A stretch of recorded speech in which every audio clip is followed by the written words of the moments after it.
главное, соттун чечимине регистрация болду. Бар да. Шотландский юбка сен кийесиң же. Зачем ошондой иштесине кийишип дальше? Эми ал сөз да. Каш болот ба экен. Сөз.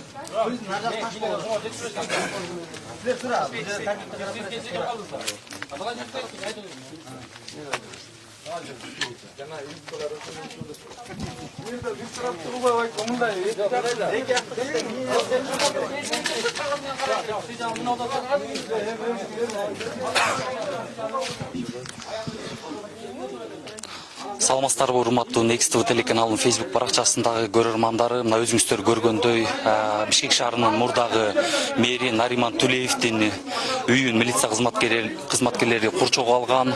Эмненин негизинде экенин азыр өздөрүнөн сурап, маалыматтарды алып берүүгө аракет кылабыз. Саламатсызбы? Биз түз эфирге чыгып келдик Next TV телеканалычы. Siz kimisi olsun? Нариман уулу Санжардын жажасы болом. Нарымбек. Азыр бүгүн милиция кызматкерлери бул жерге турушат, эмненин негизинде келишип атат? Усилия жетебиз деп атат үйдөн. Бул кагаз эмне болду? Бул кагаздан кандай чечимге келдиңиздер? Прессага айтып коюңуздар. Азыр мен кат жүзүнө жооп берем азыр. Кандай дейсиз? Кат жүзүнө жооп берем. Кат жүзүндө келбеди. Ошо катка эмне деп? Я еще раз говорю, пожалуйста, уважаемые судебные исполнители, есть определение суда о том, что вы должны дождаться исполнения решения до разъяснения судебного акта. Все ваши действия сейчас, которые вы осуществляете в нарушении закона и конституции, это единственное жилье. Мы вам привезли документы, подтверждающие тот факт, что еще пока точка не поставлена. Уважаемые судебные исполнители, еще раз обращаю ваше внимание, что закон для всех одинаков.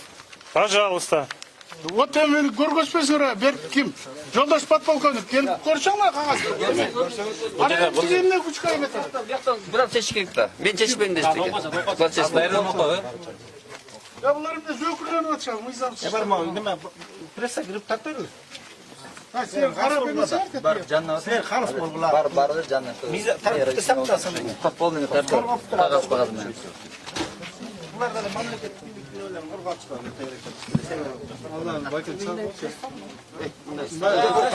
Прессага эме бердиңиздерби? Беке. Таныш болсун да. Танышпай эле келдиңиздер беле? Танышпай эле келди эле. Жок, бул жаңы определение. Азыр келген документти көрүп атпаймынбы?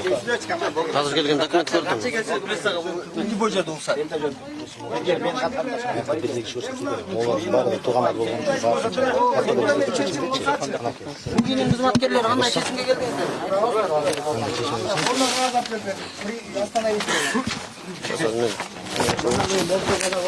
Бизге түшкөн кагаз. Beni eski geçirmez.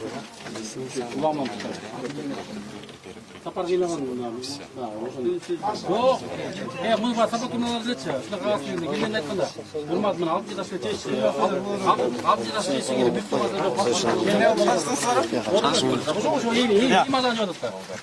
Ne olmay oldu? Азыр кичине кой турбасыз.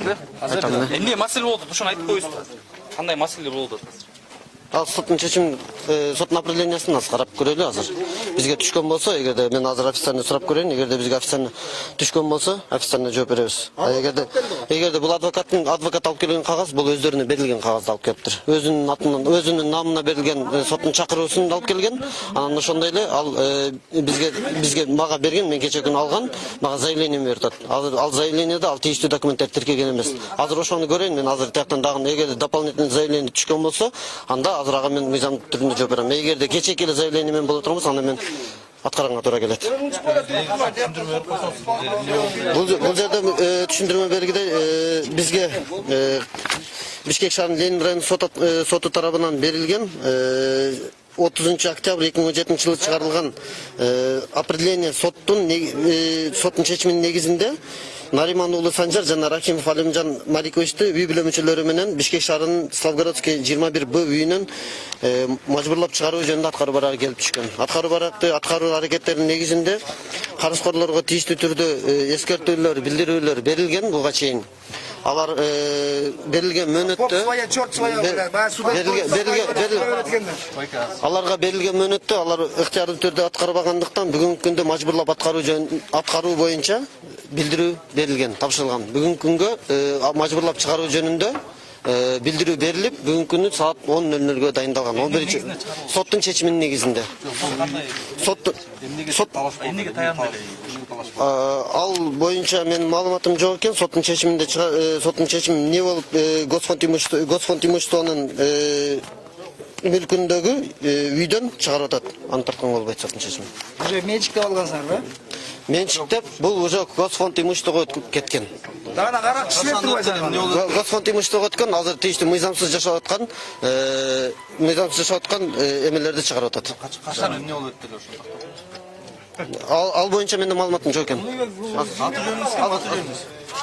Бул жерде мындай да. Келиңиз. Урмат журналисттер. Аты жөн алып. Аты жөнүңүз айтып коюңузбу? Уялып атат да кайсы Мен Урмат Аконов Тилебиевди коргоо комитетинин мүчөсү. Мына ушул иш боюнча биз баштан катышып келдибиз. Бул жерде мына иш тергөө козголгондон баштап турмуз козголгон. Ошол эле тергөөчү Салиев да сотто далилдүү материалдарды алып келип бере алган эмес. Хэйвейден, ошол Кытайдан автобус боюнча козголгондо дагы. Ошол эле маалда тазалык боюнча неметкенде дагы тазалыкта баардык машина жок отурбайсыз. Ошондо башталды бул ишчи. Андан кийин мына бул Сапатком каравандар тартып алып атканда дагы Болсунбек Казаков анда ошол Госком имуществонун башчысы болчу. Ошол маалда мен Болсунбек Казаковго киргенде Болсунбек Казаков айткан: "Урмат, бул иштин баарын алтынчы этажда Сапар Исаков колумду толгоп кыйнап атат. Ошол жакта чечсеңер эле бул иш токтойт эле" деп. Мен ошол маалда да Сапар Исаков менен бала кезинде доз элек ошого кирип, "Сапар, бул жерде кандай мыйзам иштер болуп атат, кандай" десем, "Урмат, бул жерде менин эч кандай чырым жок. Алмаз Шашевич гана кыйнап атат. Алмаз Шашевич менен Тилебиевдин мамилесин түзөсө өкө. Бул иш токтомок" деди. Андан кийин Алмаз Шашевич кеткенден кийин бул адилеттүү бийлик келди, президент келди. Мындай мыйзам иштердин баарын карайт деп биз ушунга чейин күтүп турганбыз. Бул инстанция биринчи эле эмес, прокуратурага, жогорку кеңешке, ошол эле органдарга, сотторго бүт кайрылганбыз. Мына азыр соттун бир чечими келди, азыр адвокат тапшырып атат бияка. Эгер туура козголгон иш туура болуп ошол Тилебиевдин эле башында иш болсо, алса биз эчтеке каршылык көрсөтмөбүз. Бул үйдө жана мүлктөрдө эч кандай Нариман Тилебиевдин тиешеси жок. Ошол эле маалда ошолор иш козгогондогу иштен келип чыккан мүлк эмес. Бул мүлктөр 2004-жылы курулуп баштаган. 2004-тө Тилебиев ишкер гана болуп иштеген, эч кандай мэр болуп иштеген эмес. Ошол ишкердик жүргүзгөндө атасы Тилебиев Ташполот салып, ошол өзүнүн небереси Санжар Наримановичке которуп берген, Нариман уулуна Санжарга. Бул дарение катарында. Атасынын ишинде баласы же дарение болгон мүлктөр эч кандай каралбаш керек болчу бүгүнкү күндө мыйзамдуу иште. Экинчиси, мына фонд Госимуществого алып келип атышат. Фонд Госимуществонун азыр биринчи, экинчи, үчүнчү сандарынча иш козголуп, мына асты түрмөдө отурат. Эгер ошол адамдар ак экенин, таза экенин далилдешсе, андан кийин келишсе болмок. Анткени бүгүнкү күндө фонд Госимуществого иш козголуп, бүгүнкү күндө алар иши камауда жаткандан, тергөөдө болгандан кийин мындай ишке келбеш керек болчу. Булар башында да мыйзамсыз иштер менен болушкан, бүгүнкү күндө да мына азыркы иштер да мыйзамсыз. Ошол эле маалда сот аткаруучулар, соттордагы немеде бүгүнкү күндө прокуратура тарабынан иш козголуп, сотторго дагы коомчулук арасында ишеничтер кетип турат. Эгер бул адамдар сотторго дагы таза адилеттүү чечимге чыгарып келгенде, бул чечим адилеттүү экен демек. Анткени бүгүнкү күндө соттон иштер дагы тергөөдө болгондон кийин бул иш автоматически токтош керек. Коомчулуктун арасында ак кара экенин далилдегенден кийин мындай иштерге өтүш керек. Бүгүнкү күндө биз соттор, Госимущество иштер тергөөдө болгондугу үчүн коомчулук бүгүнкү күндө нааразыбыз. Булар ушундай мыйзамсыз иштерди жасап келген. Баягы эмеге кылгандачы, Нариман Тилебиевдин мүлктөрүн конфискациялап мамлекетке өткөрүү боюнча чечим чыкканда ушул даректеги бар беле жок? Бул жерде баардык конфискация болсун деп чечим чыккан эмес. Анткени аны болгон юристтер, болгон адвокаттар да окуп атышат. Именно ушул даректеги. Бул дарек бар. Бул эмес, көп даректи коюп туруп эле. Бул жерден гана неме кылып коюшкан. Конфискация деген жери жок. Только список эле кирип койгон ал жерде соттор. Список эле. Именно могул үйлөр конфискация болсун, могулар мындай деп эчке бөлгөн эмес ал жерденчи. Списокко кийилген дагы эле. Анан булар болсо именно кайсы жер жакса ошол жерин мындай кылышып, жакпагандарын мындай кылып эле уштуруп атышат да. Списогынчы муну списогын бул Ак үйдөн чечилген, соттон чечилген эмес. Ак үйдөн спискасын Данияр Нарымбаевден түшкөн. Ошол списка менен эле мыйзамсыз эле бардык мүлктүн баарын алып атпайбы? Конфискация деп. Бул Нариманга тиешелүү эмеспи? Аны сот караган жок. Анткени Атамбаевдин буйругу боюнча бардык үй мүлкүн баарын алыш керек болчу. Атасынын мүлкүн, агасынын мүлкүн, инисинин мүлкүн, балдарынын мүлкүн ушундай баарын тартып алуу максат болчу. Мына Атамбаевдин убагында дагы Сапаткомду күч менен тартып алган. Караванды алган. Эми азыр бул үйлөрүнөн баштаган экен. Бул мыйзамсыз болуп атпайбы? Мыйзам эгерде үстөмдүгү болсо, кайра ишти караш керек болчу. Анткени Сооронбай Жээнбеков өзү айтып атат. Тиги соттор мыйзамсыз иштерге барып жүргөн Атамбаевдин убагында. Коррупцияга малынган экен, реформа кылыш керек дегенден кийин кайра бореки мыйзамсыз сот кылмыш иштерин кайра караш керек болчу. Ошону карабай мына акыйкат болуп атканы билинип атпайбы? Же болбосо бул Санжар Нариман уулунун мүлкүн сот конфискацияга алууга акысы да жок болчу. Булар кара күчкө салып алып, мына формачандарды колдонуп, мынакей жөкүрлөнүп туруп басып алып атпайбы? Бул Санжар Нарымбаев 2005 жылдан кийин атасы 2010 жылы берген экен. 2013 жылы Нарымбаевке жок 2010 жылы атасы дарение кылат да Санжар. Сот айтып атам. Матулевдин ишин 2013 жылы. О 2013 жылы карап атпайбы? Анан бооки муну Ак үйдөн мага айтканда ким Молдалиевич, Орозбек Молдалиев ошо Данияр Нарымбаевдин кабинетине кирип калса, список жазып атыптыр. Анан ошондо Орозбек айтып атпайбы? Мунун кылганың туура эмес. Бир туугандарынын атасынын мүлкүн алууга дагы туура эмес мындай. Кете берет да соттон эмне деп туруп, ошо Данияр Нарымбаевдин списоги менен соттор буйрукту аткарган. Ошо болот. Нариман Тулеев 2000 канчанчы жылы? 2016 жылы чыкты. Ооба. Эмненин негизинде чыкты эле? Ал эме өзүнүн эмелерин төлөп, мамлекетке 10 квартира бирдеме берип туруп эме кылбадыбы? Төлөп бербедиби? Анан ошо эме кылды. Өзүн залог берип дегендей ушундай чыкпадыбы? Мен укук коргоочу Булатовго чыккан.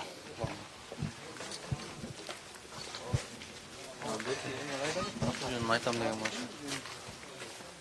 Аты жөндөрүн айтып койсо. Булар азырчы булар жөнүндө өкүрлөрүндө алгысы келип атат. Соттун эмес кагазын алып кетсе дагы ишенбей атпайбы? Булар алгысы келип атат. Алып берип атат да, адвокат алып берип атат да. Ага болбой карайсың. Бир кызыкчылык бар да, кандай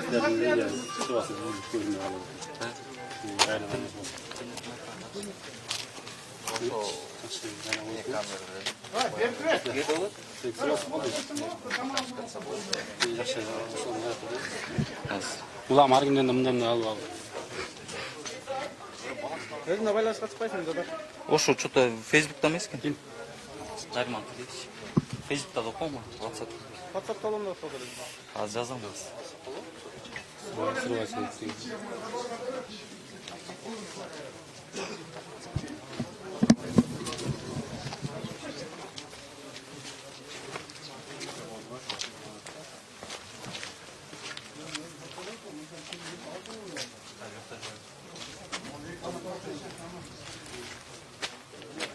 Все, да, братья? Все, да? Точно. Ну, правильно. Какая билет, ребята? Я покажу, что не надо показывать. Зачем? Лучше сейф скрывать. Зачем? Я добавлю сейф найдем скоро. Телефон оставь. Брат, визит поставь.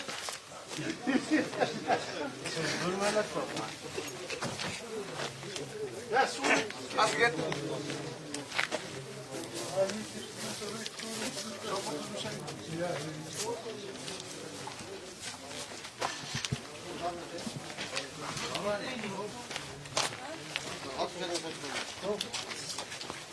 фамилия имя меники керекпи? Давайте.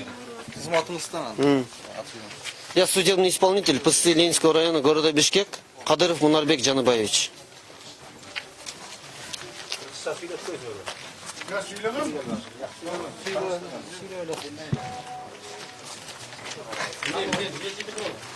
азыр өзүмө айтып коеюн азыр урматтуу Next телеканалынын көрөрмандары, азыр биз өзүбүз Нариман Түлеев Бишкек шаарында жок болгондуктан азыркы учурда Россияда экен. WhatsApp аркылуу байланышка чыгып көрүүгө аракет кылабыз азыр.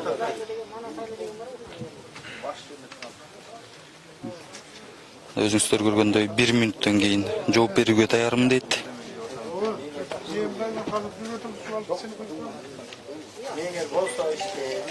Gel balam, çoğurağın bersin bana.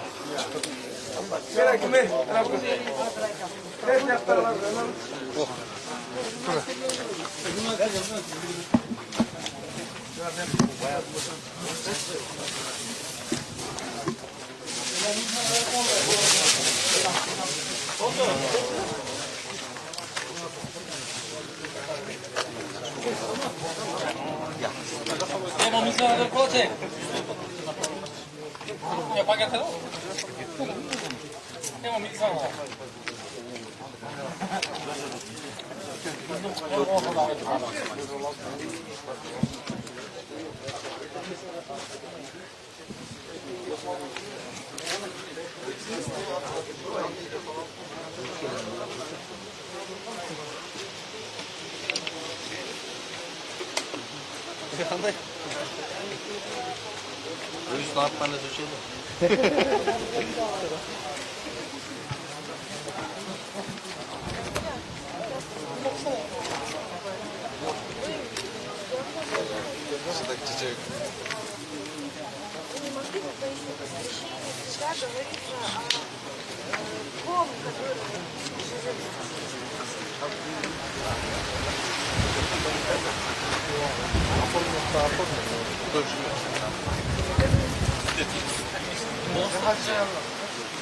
Я же дочка же, да, у нас года. Тогда вместе, да, сразу отдадим информацию. Вы, может быть, возьмете документы у адвоката, чтобы... Уже решение суда бар mı? Да.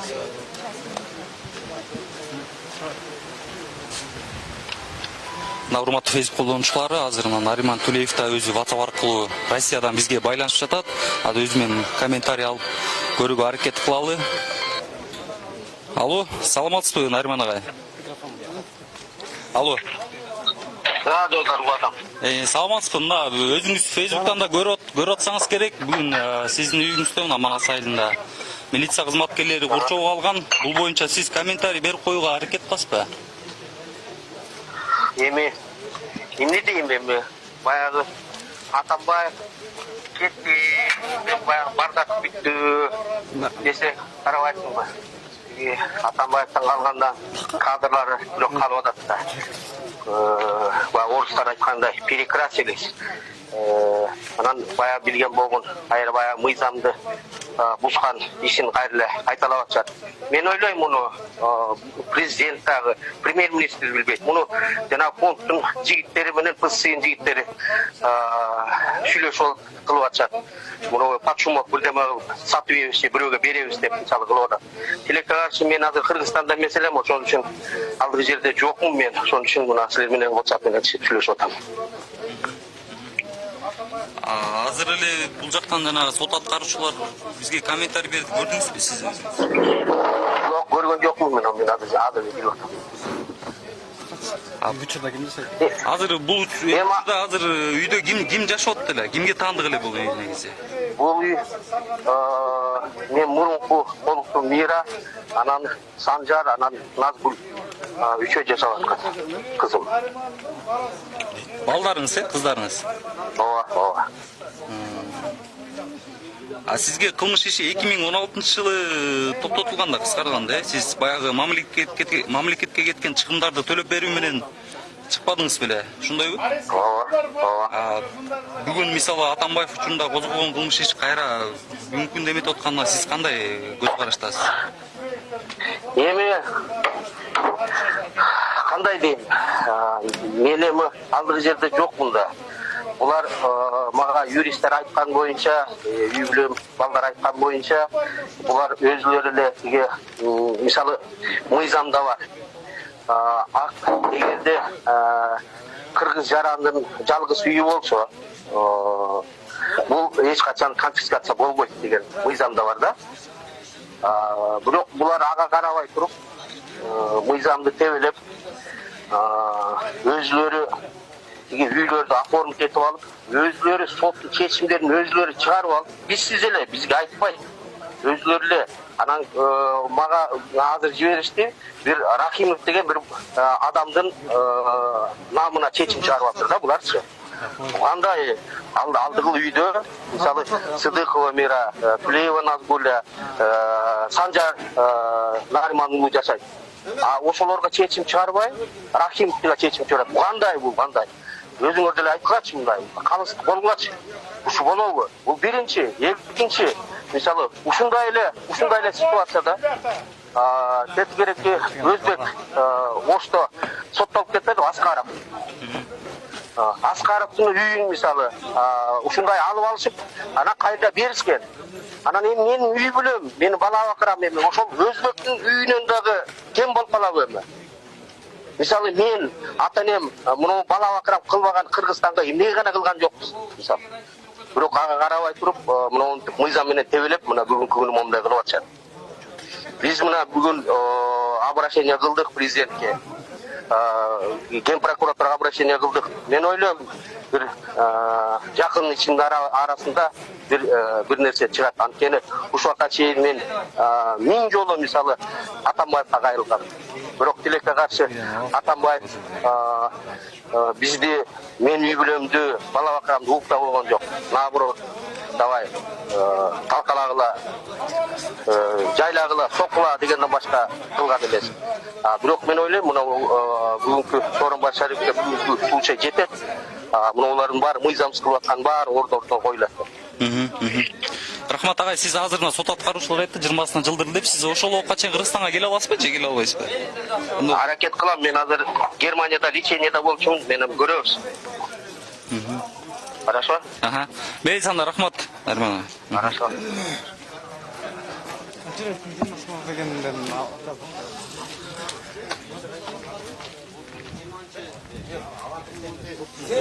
Сенден ошо да фонд. Не документ келди ошо? Кенен айтып берсеңизчи толуктап Соттун сотко булар соттун чечимин түшүндүрүү боюнча түшүндүрмөгө сотко кайрылган. Ошол кыралып бүткөнгө чейин 20-июль 2018-жылга чейин калтырылды. Мажбурлап чыгаруу. То есть кайра такталабы ошондо, 20 күнү кайра чыгарылат. Эгерде соттун чечимин эмне документ алып келди? Эмне негизинде? соттун чечимин түшүндүрмө боюнча кабыл алуу жөнүндө аныктамасын алып келди. Ошо негизинде токтотту.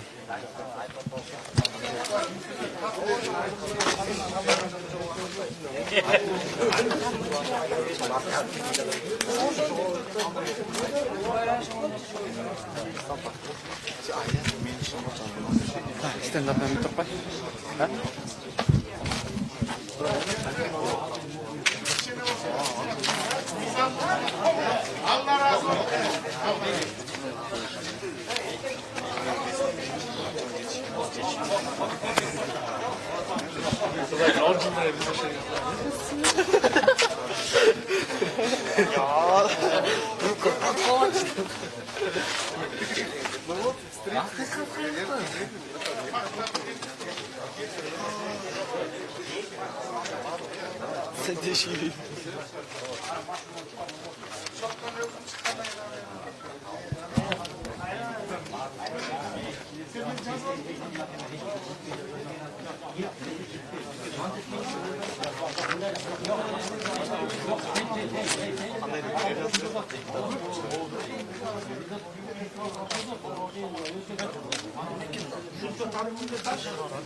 Эскадрон бойбой! Кыргызстан бери уруз өлүп туруп.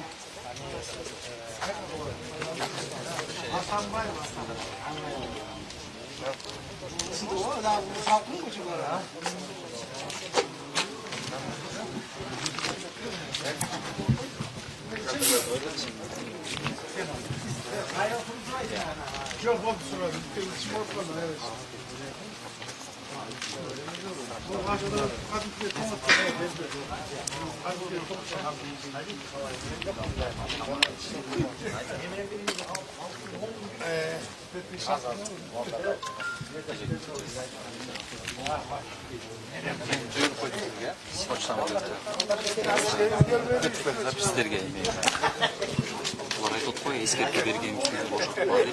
Ошондай қағаздар келді ме сіздерге?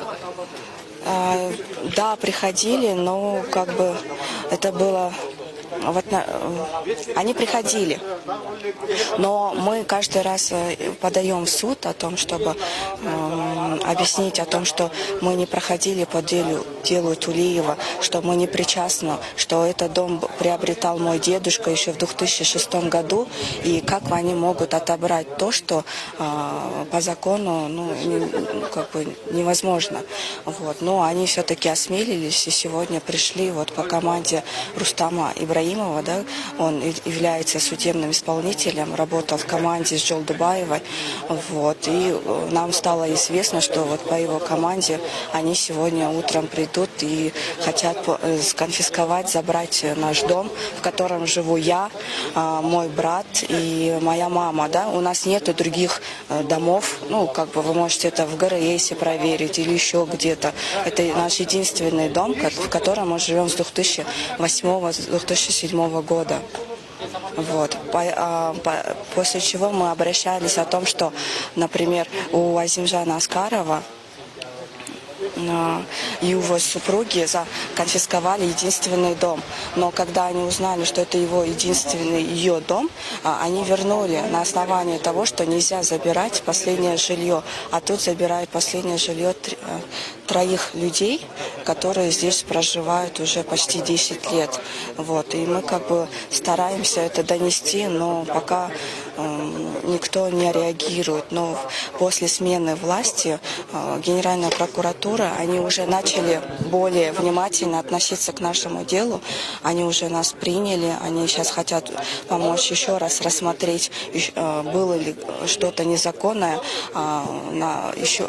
так как до этого, во время Жолдубаевой, наши письма, обращения даже как бы не принимали ни суды, ни что, из-за команды какой-то. А теперь мы хотим еще раз донести, потому что здесь живут другие люди, это же не дом Тулиева. И даже если бы это было бы приобретено после 2010 года, а это приобретено в 2006 году. Вот, поэтому как бы здесь они ни в коем случае не правы, что пришли домой и хотят забрать у нас то, что не принадлежит Тулиеву самому. Меня Назгуля зовут, я вот дочка Наримана Тулиева, вот, которая проходила по уголовному делу, а хотят забрать у меня, у матери дом, который мы не имеем никакого отношения, да, к этому делу. Вот. Спасибо.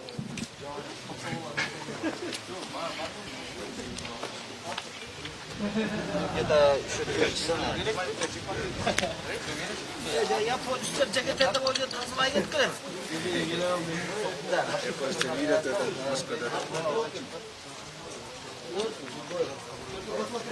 мектептен баштап үйрөтүлгөн. Адиктен баштап үйрөтүлгөн.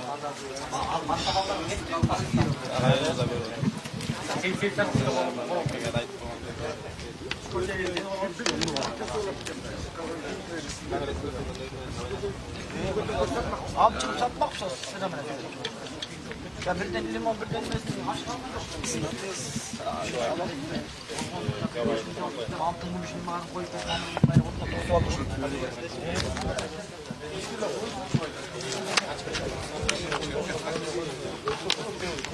biz günlük 5'ine kişi sıfır koyuyoruz.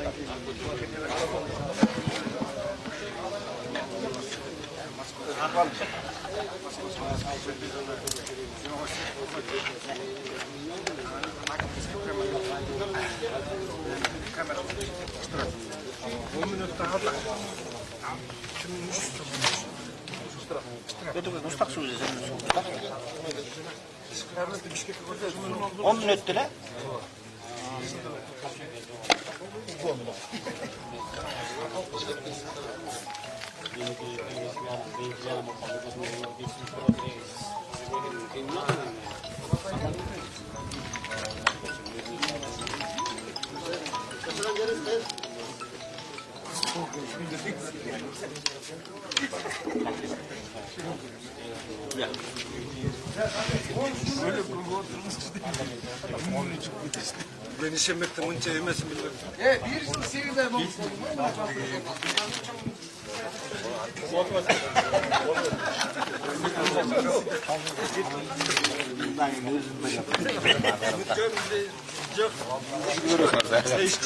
Hürdet makinenin parmağını işte 5 dakikadan ötürüyorsun. Men qardım.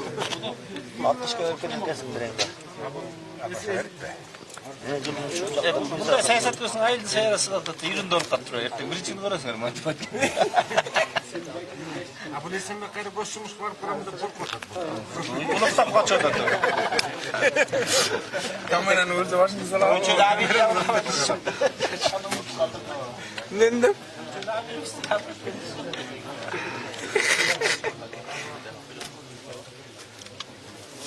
Hurmat bolsa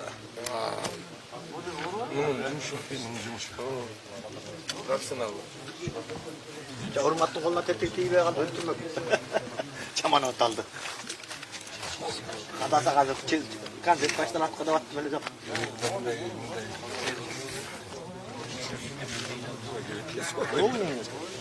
Nimde elime düğüne ne var? Mumda da böyle bir bol mobilde elini öt koşun var ne? Hiç yaman durdu. Tete ana var tikler de var. Gayet çok kusutçanam. bu yak kaçadı. Kanatlanların boz koymuştur.